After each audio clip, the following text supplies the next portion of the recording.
کہتے ہیں یہ دعوت اسلامی والے مسلمانوں کی قبر پر کھڑے ہو کر اذان کس کو سناتے ہیں اور کہاں سے ثابت ہے، اس کا فائدہ کیا ہے؟ پوچھتے بخاری شریف میں کہاں لکھا ہے، کیا فرماتے ہیں؟ یہ کہاں لکھا کہ صرف بخاری شریف ہی کی بات مانو؟ کون سی حدیث میں، قرآن کی کون سی آیت میں؟ بخاری تو تھی نہیں، نہ سرکار کے دور میں تھی نہ صحابہ کے دور میں تھی. بخاری شریف تو بہت بعد میں آئی ہے. اگرچہ بخاری شریف کے دلائل مضبوط ہوتے ہیں لیکن صرف بخاری ماننا تو بخاری کے علاوہ کچھ ہے کہ نہیں؟ بخاری شریف میں کہاں لکھا ہے کہ اردو میں بات کرو؟ یہ بس گھمانے والی بات ہے. وہ بخاری میں کہاں لکھا ہے؟ حالانکہ یہ خود ایسی بے شمار باتوں پر عمل کر رہا ہوتا ہے کہ جس کا تعلق بخاری شریف سے نہیں ہوتا. امام بخاری شافعی تھے، خود حنفی ہوگا معترض، تو حنفی خود حنفی ہے اور شافعی کی دلیلیں مانگ رہا ہے. اگرچہ درست ہے لیکن صرف بخاری پر اصرار کر رہا ہے. اس کو میں کہہ رہا ہوں کہ اگر پتہ نہیں ہے تو سن لے کہ یہ شافعی تھے. اور بعض اوقات ایسا شخص نہ خود شافعی کو مانتا ہے، نہ حنفی کو مانتا ہے، نہ حنبلی کو مانتا ہے، نہ مالکی کو مانتا ہے. یہ کوئی اور ہی مخلوق ہوتا ہے. بخاری سے دکھاؤ. خالی بخاری کی دلیل نہیں مانگنی چاہیے. نہ قرآن و حدیث کی دلیل ٹھیک ہے مانگے، اور قرآن و حدیث کے بعد بھی تو کچھ ہے نا، قیاس بھی تو ہے نا. بہت سارے مطلب احکامات ہیں کہ جو اجماع امت ہے، اور قرآن و حدیث سے جو بات نہ ٹکرائے وہ جائز ہے. ورنہ میں تو یہ کہا کرتا ہوں 3 عیدیں مناتے ہو نا، 2 عیدیں ثابت کر دو. بخاری نہیں، کسی ضعیف حدیث سے ثابت کر دے کوئی.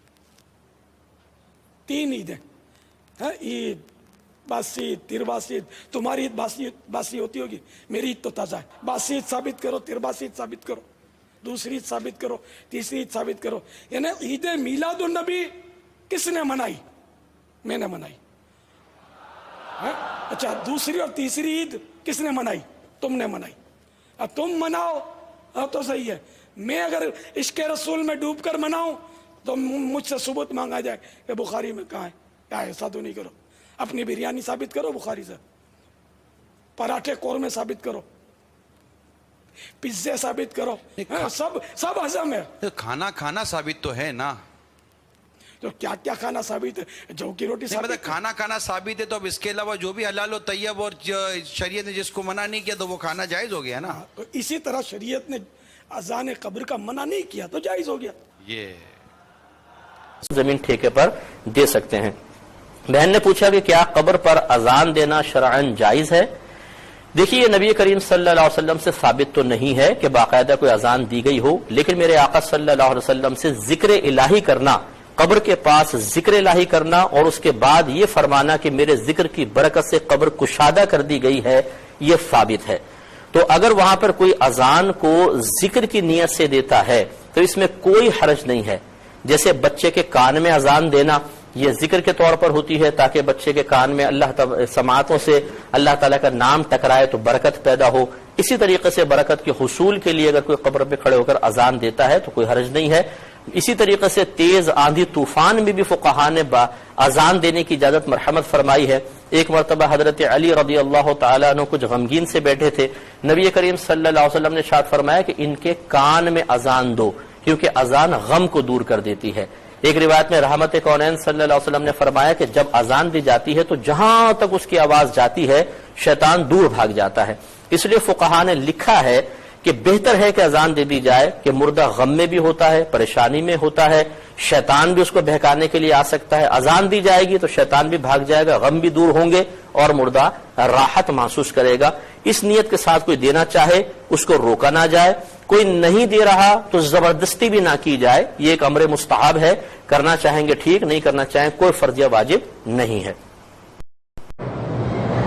قبل اذان دی جاتی ہے، کہتے ہیں جی کہ آدمی کو اس میت کو دفن کرنے کے اذان دی جاتی ہے. زندگی میں نماز نہیں پڑھی، اب مردے کو نماز پڑھوا رہے ہیں. وہاں اذان دینے کا کیا فائدہ ہے؟ مردوں کو نماز پڑھواؤ گے.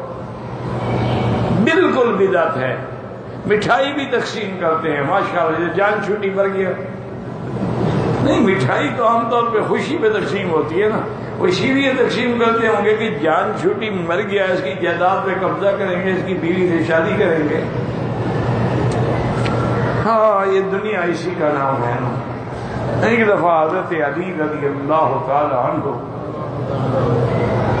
ایک قبرستان سے گزرے تو کھڑے ہو اور فرمایا السلام علیکم یا دار قوم مؤمنین، ایمان والو سلام ہو، انا انشاء اللہ بکم لاحقون انتم السابقون ونحن الاصل یغفر اللہ لنا ولکم، اللہ تمہاری مغفرت کرے۔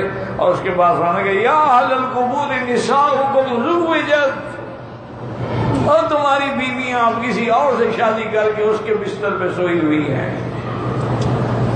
تمہارے گھر گر گئے ہیں، تمہاری جائیدادیں ختم ہو گئی ہیں، تمہاری اولادیں نافرمان ہو گئی ہیں، اب تم قبر میں پڑے ہو۔ تو یہ حقیقت ہے جی، مرنے کے بعد کون پھر کسی کو پوچھتا ہے؟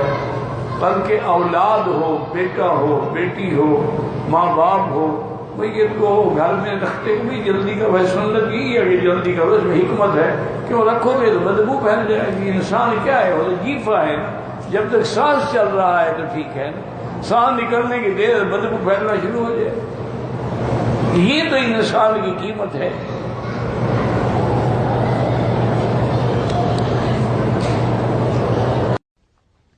کیا قبر پہ کھڑے ہو کر اذان دینا جائز ہے؟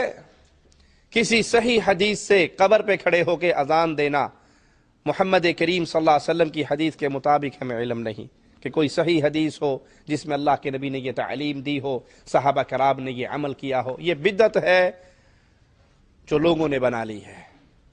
کہتے ہیں جی وہ اذان دینے سے فرشتے میت سے حساب لینا چھوڑ دیں گے۔ اذان سن کر شیطان کا بھاگنا تو ذکر حدیث میں آتا ہے، فرشتوں کے بھاگنے کا ذکر ہم نے کہیں نہیں پڑھا۔ اذان دو شیطان بھاگتا ہے، لیکن آپ کی اذان سے اگر فرشتے میت کا حساب چھوڑ کے بھاگنے لگ جائیں، واللہ عالم۔ حکم مردہ کو قبر میں دفنا دینے کے بعد اذان کا کیا حکم ہے؟ کیا اذان دینی چاہیے یا نہیں؟ شاداب صاحب کلکتہ سے۔ نہیں بھائی، مردے کو قبر میں دفنانے کے بعد اذان دینے کا کوئی ثبوت نہیں ہے۔ شریعت نے ہمیں میت کی جتنی بھی رسومات ہیں، جتنے بھی طریقے ہیں وہ بتا دیے ہیں، بس اسی پر اکتفا کیا جائے گا۔ یہ لوگ یہ کہتے ہیں اس کے ناجائز ہونے کی کیا دلیل ہے؟